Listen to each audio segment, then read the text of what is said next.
Bueno, amigos de Venezuela siempre, siempre Venezuela, bienvenidos a esta nueva edición con una de las canciones más bellas que se ha escrito sobre mi país, Venezuela. En esta oportunidad, una versión de Chucho Avellanet y la rondalla venezolana, una bellísima interpretación que nos permite iniciar con mucho sabor venezolano este programa Venezuela siempre, siempre Venezuela, llevándoles a ustedes información, comentarios, noticias, música, entrevistas, todo lo que tiene que ver con Venezuela y su migración a lo largo y ancho del mundo. Esto lo hacemos con mucho cariño, con mucho respeto para todos ustedes a través de esta señal, amplificada por las emisoras que forman parte de nuestra red y a través del Facebook Live que nos permite llegar hasta cualquier parte del mundo. Así que usted tiene la oportunidad de seguirnos a través de nuestra señal de Facebook Live. Esto es un trabajo en equipo y ese equipo lo conforman en la producción Vanessa Chacón, en los controles Roberto Alessi Rojas y Alex Meneses, en la conducción su servidor Alan Peralta y Camilo García, que se encuentra también apoyándonos desde redes sociales y en la parte técnica. Iniciamos entonces las informaciones. Una noticia que es muy importante para Venezuela se está desarrollando en estos momentos. Se trata nada más y nada menos que la elección del sucesor de la señora Bachelet como nuevo alto comisionado de las Naciones Unidas para los Derechos Humanos.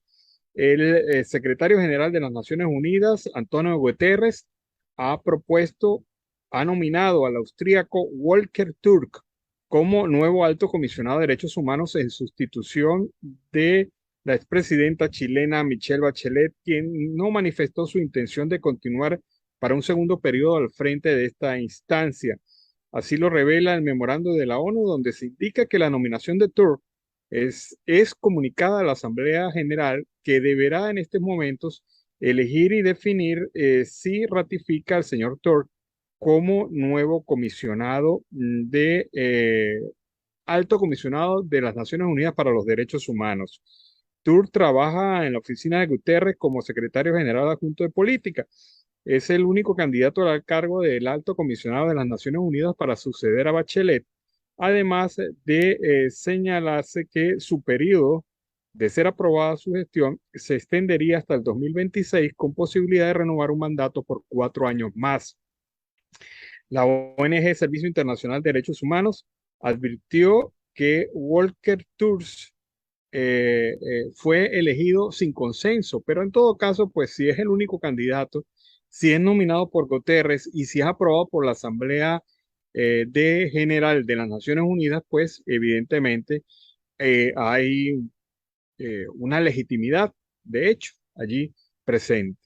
Pero vamos a escuchar lo que Provea solicita ante el nuevo nombramiento del alto comisionado de las Naciones Unidas para la Defensa de los Derechos Humanos. Escuchemos cuál es la posición de Provea sobre este tema.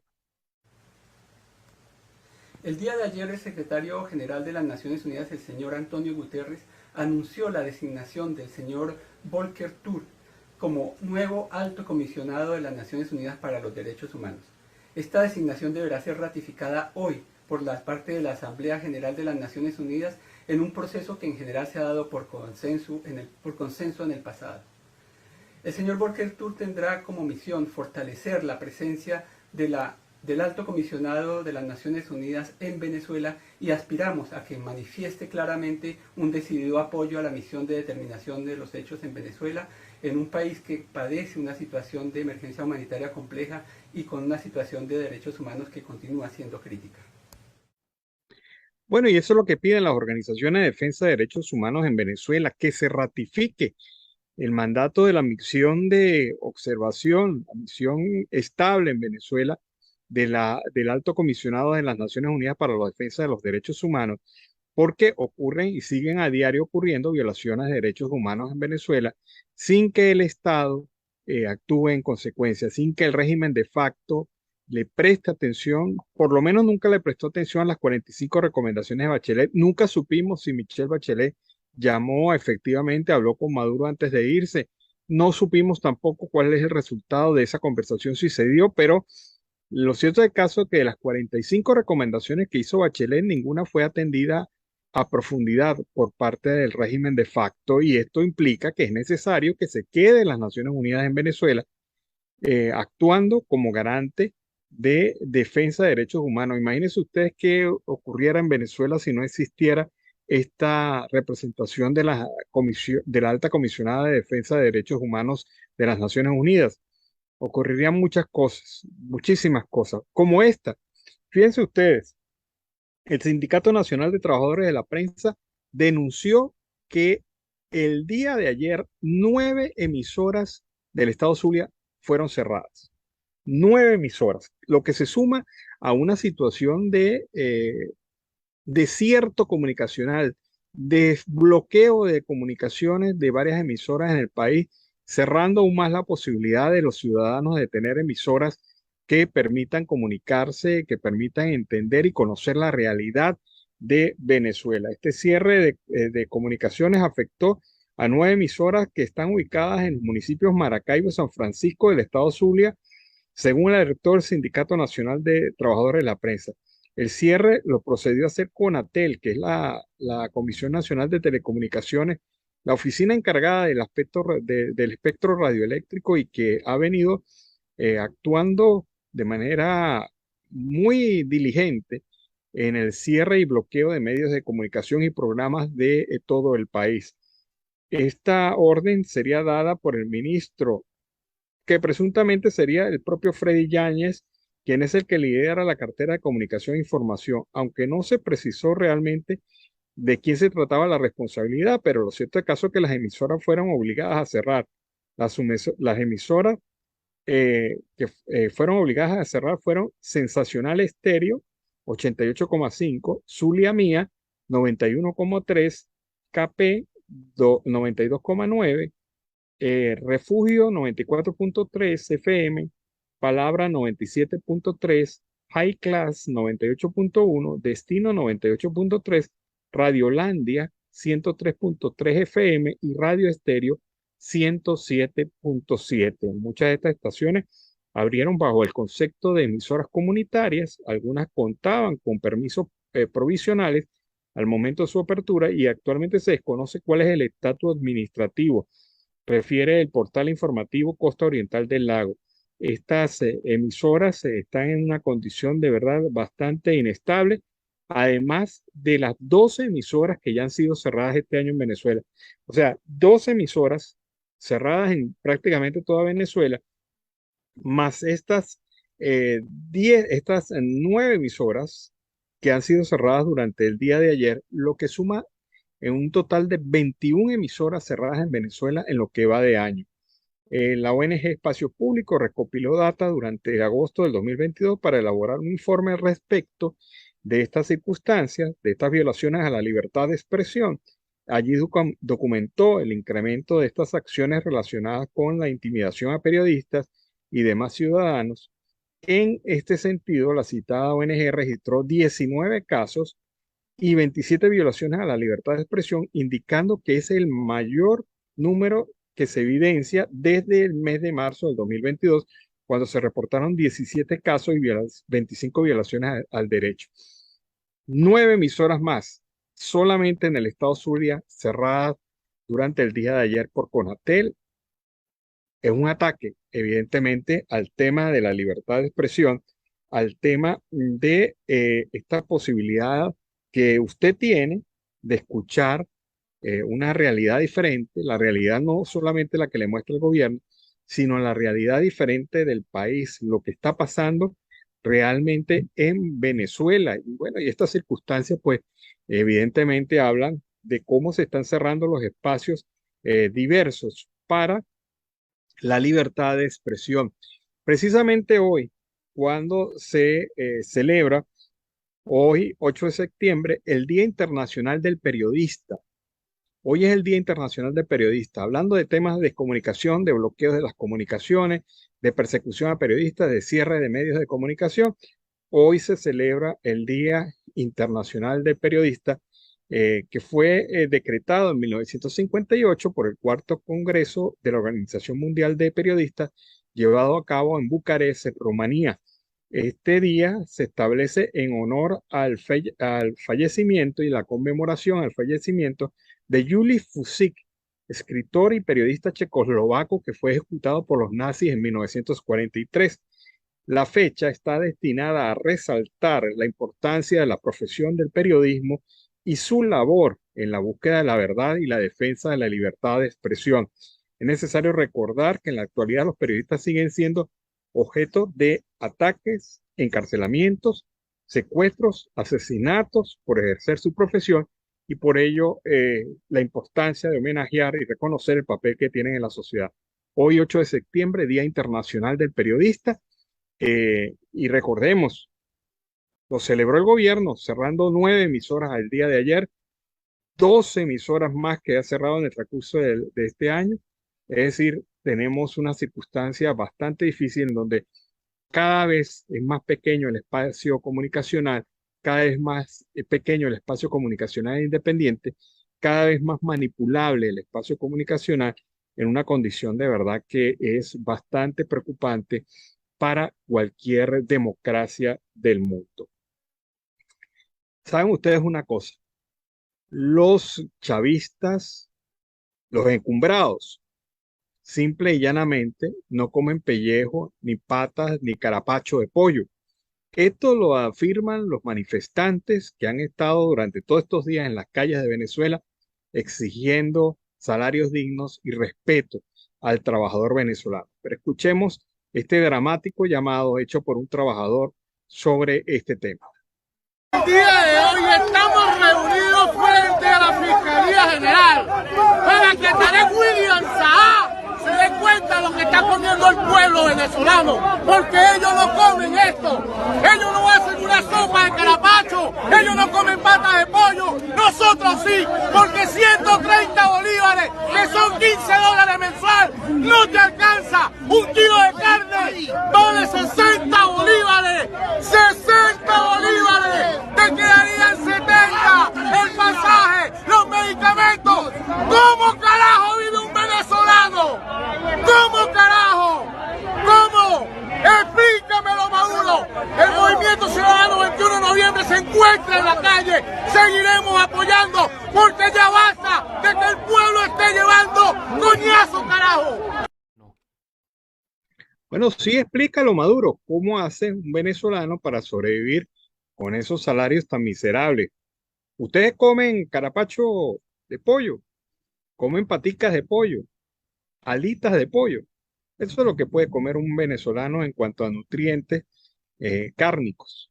Pero la verdad verdadera es que el 95% del país está en esa condición y salen a protestar y a exigir sus derechos cuando se encuentran frente a un muro de indolencia y silencio total y absoluto por parte del régimen.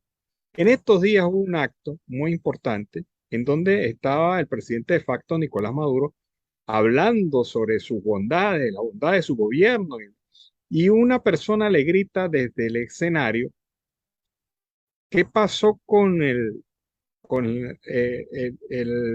reglamento de la UNAPRE? A lo que Maduro respondió, compañera, usted está siendo engañada. Después que termine el acto, yo le explico. A mí me hubiese gustado realmente que Maduro hubiese explicado en acto público su versión sobre el instructivo ONAPRE, porque él dice que eso no es así, que el instructivo ONAPRE no es así, y que era una manipulación de una izquierda eh, históricamente atrasada y en alianza con una derecha totalmente indigna de los trabajadores. Pero la verdad es esta, el instructivo NAPRE existe y se está aplicando. Pero me hubiese gustado que Maduro se hubiese envalentonado y lo hubiese explicado allí mismo a ella y a todo el mundo qué fue lo que pasó con esto del instructivo NAPRE. Escuchar la versión de Maduro, por ejemplo, en esta materia. Sin embargo, nos la negó y no sabemos si se la dio a ella, porque eso es demagógico y populista lo hecho por Maduro en este tipo de actos. También hay una situación que me llama mucho la atención. En estos días salió Diosdado Cabello. El pasado fin de semana se celebraron las elecciones internas del PSUV. de niveles de base, no niveles de liderazgo, sino niveles de base. Y Diosdado Cabello dijo que estas elecciones habían sido un ejemplo de democracia, de amor, de respeto, de valoración de los candidatos y sobre todo de unión del pueblo chavista. Vamos a ver un ejemplo de la unión del pueblo chavista en este proceso electoral interno celebrado en el PSUV y veamos si las palabras de Diosdado Cabello son ciertas. ¡Coñazo! ¡Quítate, Kiko, quítate!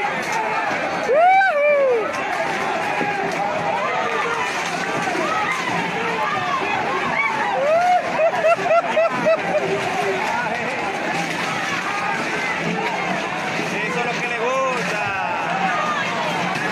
Ay, esto no hace nada, que esto está pintado aquí, chicos. Está pintado, aquí está pintado. Están pintados, Están pintados. Cuidado. Ya está.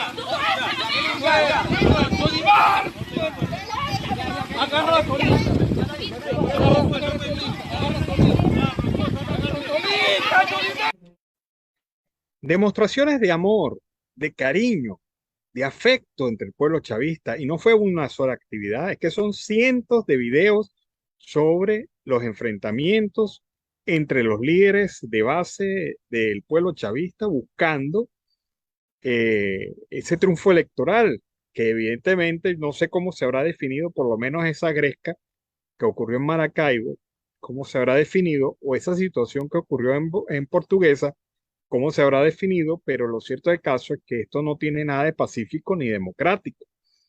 Ahora, ¿por qué pelean los chavistas de base? Y ustedes me van a decir si esto no demuestra la pobreza a la cual nos ha llevado, no solamente material, sino del alma, la pobreza a la cual nos ha llevado el régimen chavista madurista durante los últimos años. Ellos están peleando porque resulta que quienes salgan líderes y quienes salieron electos líderes de estos procesos internos de calle y procesos electos de parroquia dentro de las elecciones chavistas, van a manejar o tienen la potestad de manejar la distribución de las cajas CLAP, la distribución de los operativos de combustible y otras tantas migajas que el gobierno de facto reparte de vez en cuando para sus compañeros de partido, aquellos militantes del PSUV.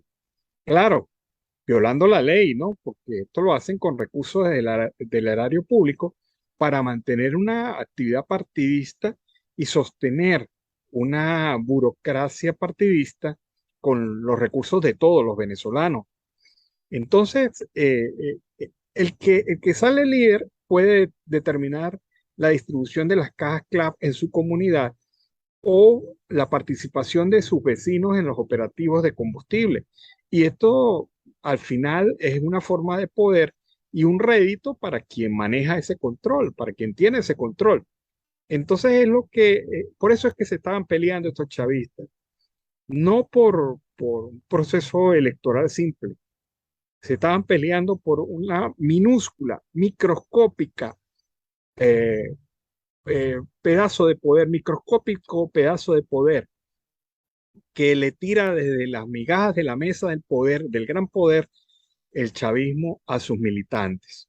Es lamentable la situación, cómo Venezuela se ha venido derrumbando no solamente de manera material, sino de manera espiritual y de sentimientos de estos venezolanos que han sido afectados y contaminados por ese germen que es definitivamente el chavismo en nuestro país. Una situación que de verdad debe llevar a la reflexión y sobre todo al pensamiento propositivo, porque si queremos reconstruir el país, no solamente lo tenemos que reconstruir en lo material, lo tenemos que reconstruir en lo espiritual, también en lo emocional y sobre todo en lo educativo.